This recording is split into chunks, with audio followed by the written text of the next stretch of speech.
Hello everyone, welcome back to doctor Jinal medical academy. आज की इस वीडियो में हम थोरेसिक केज के एक बहुत ही इंपॉर्टेंट बोन यानी बॉडी ऑफ स्टर्नम और जिफॉइड प्रोसेस को समझेंगे। मेनोब्रियम को आगे पार्ट 1 में हमने कवर कर लिया। अगर आपने अभी तक वो वीडियो नहीं देखी तो उसकी लिंक आपको डिस्क्रिप्शन में मिल जाएगी, देख लीजिएगा। तो चलिए शुरू करते हैं आज का हमारा लेक्चर। तो सबसे पहले अगर हम जनरल कंपैरिजन की बात करें तो स्टर्नम की बॉडी वो इसके मेनोब्रियम के कंपैरिजन में ज्यादा लंबी, पतली और थोड़ी थिनर होती है। अब बात करते हैं इसके डायमेंशन की। अगर आप इस बोन को ध्यान से देखेंगे तो ये सबसे ज्यादा चौड़ी होती है अपने लोअर एंड के पास, ठीक उसी जगह जहां फिफ्थ कोस्टल कार्टिलेज आर्टिकुलेट होती है। ये point exam point of view से बहुत इंपॉर्टेंट है, आसान तरीके से समझ लीजिए। हम स्टर्नम की बॉडी को 3 पार्ट में डिवाइड करके स्टडी करते हैं। पहला है टू सरफेस। स्टर्नम की 2 सरफेस है, आगे वाली एंटीरियर और पीछे वाली पोस्टीरियर। दूसरा है टू बॉर्डर।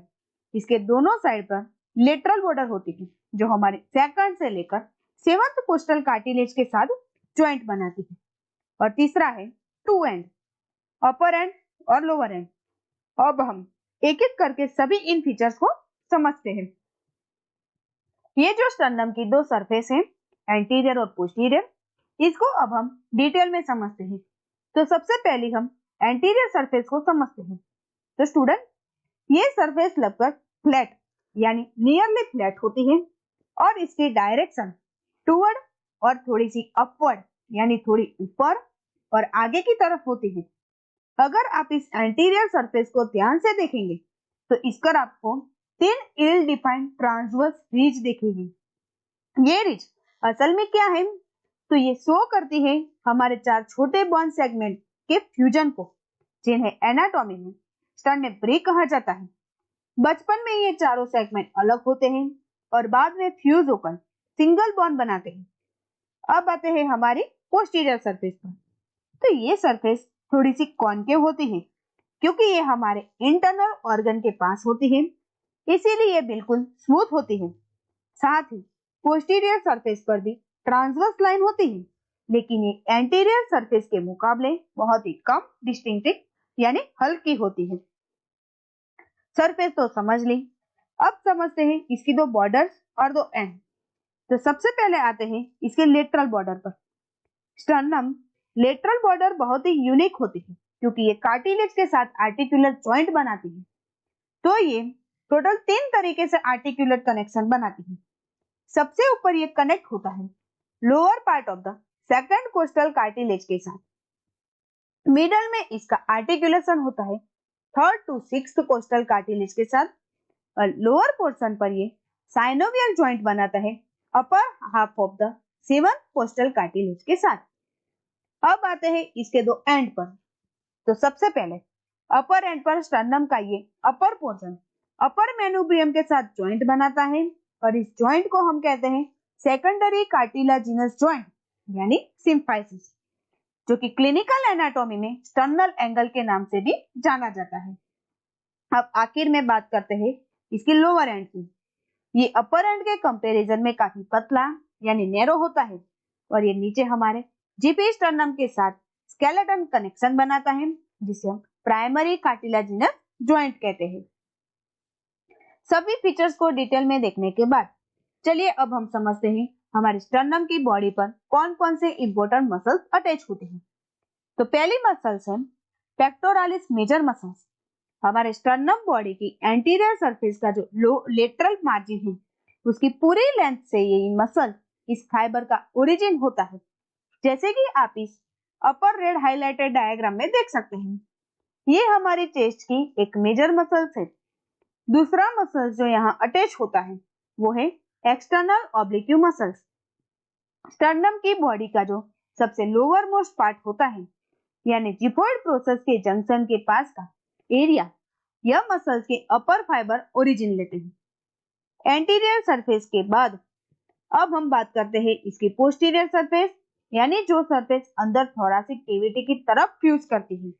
यहाँ पर हमें एक बहुत ही इंपॉर्टेंट डीप चेस्ट मसल्स देखने को मिलती है और इस मसल्स का नाम है ट्रांसवर्स थोरासिक मसल्स।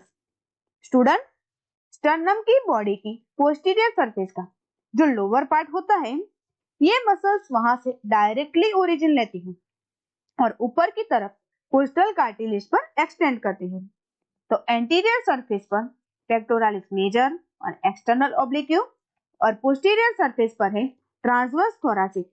ये attachment exam point of view से बहुत इंपॉर्टेंट है। बॉर्डर्स, एंड और अटैचमेंट देखने के बाद अब हमारा टॉपिक है relation of the posterior surface, यानी हमारी स्टर्नम की बॉडी के पीछे कौन कौन से इंटरनल थोरासिक ऑर्गन मौजूद हैं। तो इसके रिलेशन को परफेक्टली समझने के लिए अब हम इस सरफेस को दो पार्ट में डिवाइड करते हैं, राइट साइड और लेफ्ट साइड, और बीच का ये मीडियन प्लेन के अकॉर्डिंग। जैसे कि आप इस 3D डायग्राम में क्लियर देख सकते हैं। सबसे पहले बात करते हैं right side of the median plane की। तो स्टूडेंट, स्टर्नम की बॉडी का पूरा राइट हाफ पीछे की तरफ डायरेक्टली रिलेटेड होता है हमारे राइट लंग और राइट प्लूरा के एंटीरियर बॉर्डर से, यानी राइट साइड का रिलेशन बहुत ही सिंपल और यूनिफॉर्म है। अब आते हैं left side of the median plane पर। तो यहाँ आपको थोड़ा ध्यान देना होगा क्योंकि लेफ्ट साइड में रिलेशन चेंज होते हैं। इसको हम दो हिस्सों में देखते हैं। जो इसका अपर पार्ट है यानी अपर टू पीस, वो रिलेटेड होता है हमारे लेफ्ट लंग और लेफ्ट प्लूरा के एंटीरियर बॉर्डर से। लेकिन जो नीचे का पार्ट है यानी लोअर टू पीस, वहां से लेफ्ट लंग होता है जाए, और इसीलिए left two pieces directly related होता है हमारे हार्ट के आउटर लेयर से, जिसे हम कहते हैं पेरिकार्डियम ऑफ द हार्ट। यहाँ पर लेफ्ट प्लूरा थोड़ा सेपरेटेड हो जाता है, जिसे क्लिनिकल टर्म में और बेस एरिया में पेरिकार्डियम भी कहा जाता है। स्टर्नम की बॉडी के सारे रिलेशन को समझने के बाद अब हम आते हैं स्टर्नम के सबसे आखिरी और सबसे नीचे वाले पार्ट पर, जिसे हम कहते हैं जिफोइड प्रोसेस या फिर जीपी स्टर्नम। तो सबसे पहले अगर हम इसके साइज और स्ट्रक्चर की बात करें तो पूरे स्टर्नम बोन का ये सबसे छोटा पार्ट यानी स्मॉलेस्ट पार्ट होता है। इनिशियल स्टेज यानी अर्ली लाइफ में ये पूरी तरह से कार्टिलाजिनस होता है, लेकिन जैसे जैसे एज बढ़ती है एडल्ट लाइफ में ये ग्रेजुअली ओसिफाई यानी बोन में कन्वर्ट हो जाता है। स्टूडेंट, जिफोइड प्रोसेस की एक बहुत ही इंटरेस्टिंग बात यह है कि इसमें बहुत सारे वेरिएशन देखने को मिलते हैं। हर इंसान में इसका शेप बिल्कुल एक्सेक्ट नहीं होता। कुछ लोगों में ये नीचे से दो हिस्सों में डिवाइड होता है, जिसे हम बिफिड कहते हैं, और कुछ लोगों में इसमें बीच में एक छोटा सा हॉल होता है, जिसे परफोरेटेड जिफोइड प्रोसेस भी कहा जाता है। अब आते हैं इसके लोकेशन पर, जो कि क्लिनिकली बहुत इंपॉर्टेंट है। हमारे अपर एब्डोमेन में जो डिप्रेशन हम फील करते हैं, जिसे हम एपिगेस्ट्रिक फोसा कहते हैं, ये जिफोइड प्रोसेस ठीक इसी एपिगेस्ट्रिक फोसा के फ्लोर पर लाई करता है। जब हम सीपीआर देते हैं या सरफेस एनाटॉमी पढ़ते हैं तो ये पॉइंट आइडेंटिफाई करना बहुत जरूरी होता है। जिफोइड प्रोसेस के स्ट्रक्चर और वेरिएशन को देखने के बाद चलिए अब हम बात करते हैं इसके अटैचमेंट और रिलेशन की। तो सबसे पहले आते हैं इसके एंटीरियर सरफेस अटैचमेंट। तो इसके आगे की सरफेस को दो मेन एब्डोमिनल मसल्स को अटैचमेंट देती है। पहला है rectus abdominis muscles, medial fibre को इंसिजन प्रोवाइड करते हैं, जो आप साइड में डायग्राम में देख सकते हैं। और दूसरा, ये एब्डोमेन की एक और इंपॉर्टेंट मसल्स यानी एक्सटर्नल ऑब्लिक्यू मसल्स के एपोन्यूरोसस को भी इंसर्शन देते हैं। अब बात करते हैं इसके पोस्टीरियर सरफेस की, जो कि अंदर की तरफ फेस करती है। तो यहाँ पर हमें एक अटैचमेंट और एक ऑर्गन रिलेशन देखने को मिलता है। अगर हम मस्कुलर अटैचमेंट की बात करें तो ये हमारी मेजर रेस्पिरेटरी मसल्स डायाफ्राम को ओरिजिन देती हैं। डायाफ्राम का एक छोटा सा स्लिप इसकी पोस्टीरियर सरफेस से स्टार्ट होता है, और अगर हम इसके एनाटॉमिकल रिलेशन को देखें तो जिफोइड प्रोसेस के ठीक पीछे हमारे लीवर का एक पार्ट होता है, जो पोस्टीरियर सरफेस डायरेक्टली लीवर के लेफ्ट लोब के साथ रिलेटेड होती है। तो इसी तरह से हमारा जिफोइड प्रोसेस ऊपर रेस्पिरेटरी सिस्टम और एंटीरियर एब्डोमिनल वॉल के आपस में कनेक्शन करने में एक ब्रिज का काम करता है।